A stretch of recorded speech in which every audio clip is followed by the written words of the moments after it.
Family, let me ask you this. If these folks love bragging about their so-called high IQ, then why is America drowning in $37 trillion worth of debt? Where's all that intelligence at when the bill collector shows up? Don't worry, I'll tell you what's coming next. They'll look around, shrug, and try to blame black people for a crisis we didn't create, didn't control, and didn't cash in on. But baby, this time we're calling the receipts out loud. Now let's set the stage. You've got Charlie Kirk and his crew walking around with puffed up chests, talking about intelligence, IQ, and how their crowd is supposedly more logical, more disciplined, more financially savvy than the rest of us. They'll go on podcasts, panels, and rallies trying to convince America that conservatism equals higher brain power. But let's pause for the math. $37 trillion in national debt. 37 trillion. That's the current reality of the United States of America. And family, if high IQ was supposed to prevent disaster, then clearly somebody's calculator is broken. Because what's really happening? They're pointing fingers at everybody but themselves. And when the money runs low and the receipts start piling up, guess who's the easiest scapegoat? United States, Black America, the people who never had a hand on the checkbook but always get blamed when the account is overdrawn. Now let's really break this down. Where does the national debt come from? Military spending. Trillions poured into endless wars, weapon systems, bases around the world. America spends more on the military than the next 10 countries combined. That's not black people's decision. That's Congress, presidents, defense contractors, and lobbyists fattening their wallets. Police budgets, billions poured into policing, tanks for small towns, surveillance systems, militarized gear for officers. None of that is coming from us. Black folks don't control city budgets. We don't greenlight $11 billion NYPD budgets or $4 billion LAPD budgets. Tax cuts for the wealthy.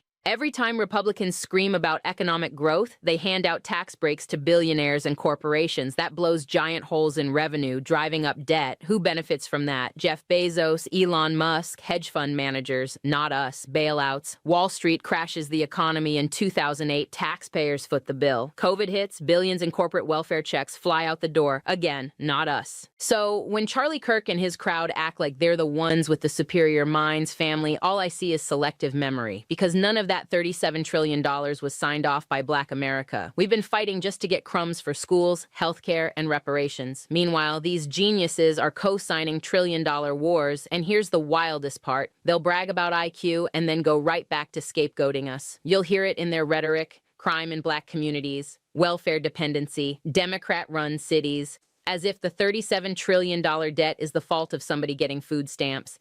Baby, be serious. Food stamps didn't tank this economy. The Pentagon did, Congress did, Wall Street did. But see, scapegoating us is the easiest play, because when folks are broke and angry, they want a villain. And it's always simpler to point at Black America than to tell the truth about trillions wasted on bombs, surveillance, and tax breaks for billionaires. Family, let me give you a clapback you can use next time somebody tries it. If you're so smart, if your IQ is so sky high, explain why the world's greatest country can't balance its own checkbook. Explain how the geniuses managed to rack up $37 trillion but still can't afford universal health care, still can't afford debt forgiveness, still can't afford reparations. That's not intelligence, that's arrogance in a suit. Now, family, let's talk about these folks like Charlie Kirk and his little circle. You ever notice how they talk real loud about IQ but real quiet about accountability? They'll sit up on stage with PowerPoints and charts, quoting statistics about who's supposedly smarter, but they never turn those big brains toward the scoreboard that actually matters. The debt clock spinning out of control right in Times Square. Because if IQ is supposed to equal management skills, then explain to me why the U.S. credit card balance says $37 trillion past due. That's not a sign of genius, that's a sign of dysfunction. But here's the trick. Instead of owning up to the failures of the people in charge, their people, their policies, they flip the blame onto us. Black America becomes the punching bag. They'll say, well, look at welfare dependency, or look at crime rates in Democrat cities. Hold up, let's check the math. Welfare spending is a fraction of the federal budget. Food assistance programs make up pennies compared to military contracts. You could cut every single social program tomorrow, and it wouldn't put a dent in the trillions racked up from endless wars, defense budgets, and tax breaks for billionaires. So if you want to talk about intelligence, let's talk about financial intelligence, because any household knows you can't spend more than you bring in and expect to stay afloat. Yet Congress signs trillion-dollar checks like they're ordering lunch. Iraq, Afghanistan, Ukraine, military bases in countries most Americans can't even find on a map, all funded with debt. And who profits? Defense contractors, politicians with stock in weapons companies, folks building surveillance technology, that's where the money goes. And guess what? It's not black neighborhoods cashing those checks.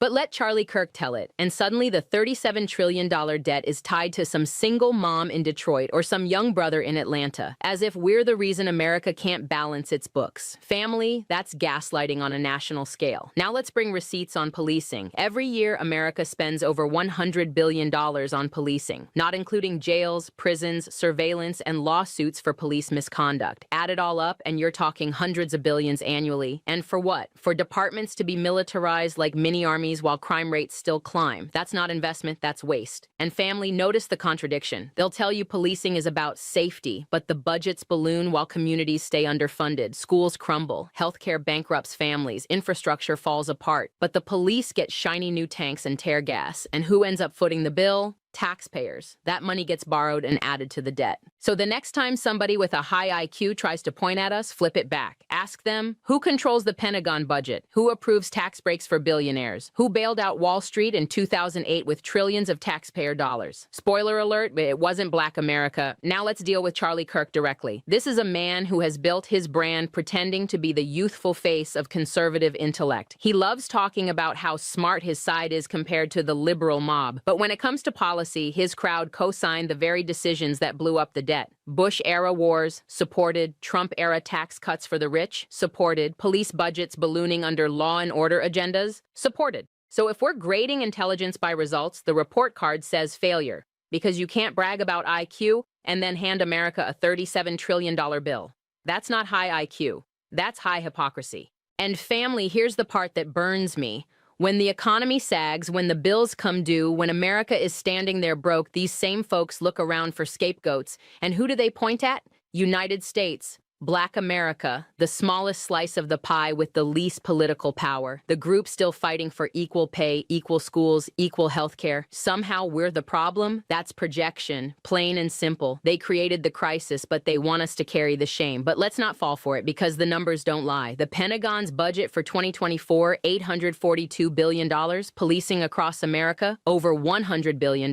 Tax breaks for corporations and the wealthy, trillions in lost revenue. Compare that to food stamps. Less than $70 billion, Medicaid and housing assistance, pennies compared to military and tax cuts. The receipts speak for themselves. So family, when Charlie Kirk and his high IQ fan club start running their mouths, we need to respond with 3 words: show the math. Because all the brain power in the world doesn't mean a thing if the bill collector is still calling. Now family, let's really talk about why this happens. Why is it that every time America racks up debt, mismanages money, or stumbles on the world stage, somehow the blame trickles down to Black folks? We didn't sit at the table when trillion-dollar wars were signed off. We didn't write the legislation that gave billionaires tax cuts. We didn't design the budgets that pour billions into police tanks while schools beg for pencils. But the minute things go sideways, here comes the scapegoating. That's not random, that's psychology. Scapegoating works because it's convenient. It gives frustrated people someone easy to blame. And in America, Black folks have always been the convenient scapegoat. When wages stagnate, blame us. When crime spikes, blame us. When schools fail, blame us. And now, when the debt balloon hits $37 trillion, just wait. They'll find a way to make us the villain. Charlie Kirk and his circle lean into that playbook heavy. They call themselves high IQ conservatives, bragging about logic and intellect. But notice how their logic always ends with us as the problem. They'll tell you America's broke because of welfare dependency. But who gets the largest welfare checks? Corporations, subsidies for oil companies, tax breaks for the wealthy, bailouts for Wall Street. That's welfare with extra zeros. But they don't call that welfare. They call it stimulus. They call it relief. When Black folks get a sliver of assistance, it's suddenly the downfall of civilization. That's why we have to flip the script. Because the receipts say different. America isn't $37 trillion in debt because of Section 8. It's not drowning because somebody used an EBT card. The debt exists because this country spends like a shopaholic at the Pentagon and then hands billionaires the receipt. And family, here's the insult layered on top. While they're mismanaging trillions, they still want us to fight for a system that never fought for us. They want us to put on the uniform, pay the taxes, obey the laws, and then sit quiet when the bill comes due. And if we speak up, suddenly we're ungrateful.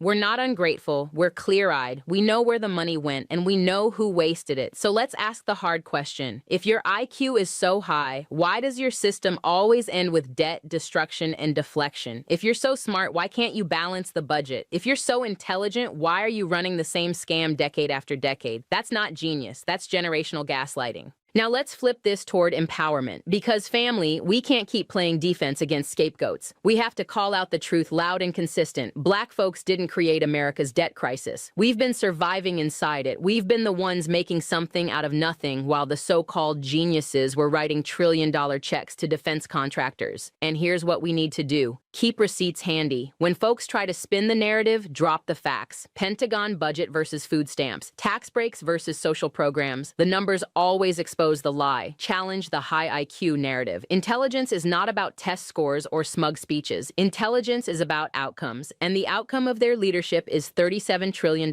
in debt. That's failure, not brilliance. Refuse scapegoating. Don't let anybody pin national failures on us. We've carried that burden for centuries. From slavery to Jim Crow to mass incarceration, we've been the excuse for white America's dysfunction. Enough. Push for accountability. If America can spend billions on bombs, it can invest in reparations. If it can bail out Wall Street, it can fund our schools. If it can bankroll the police, it can bankroll healthcare. Don't tell us there's no money. Tell us the truth about where the money went. Family, let's close this out the way we started, with clarity. These folks love bragging about their IQ.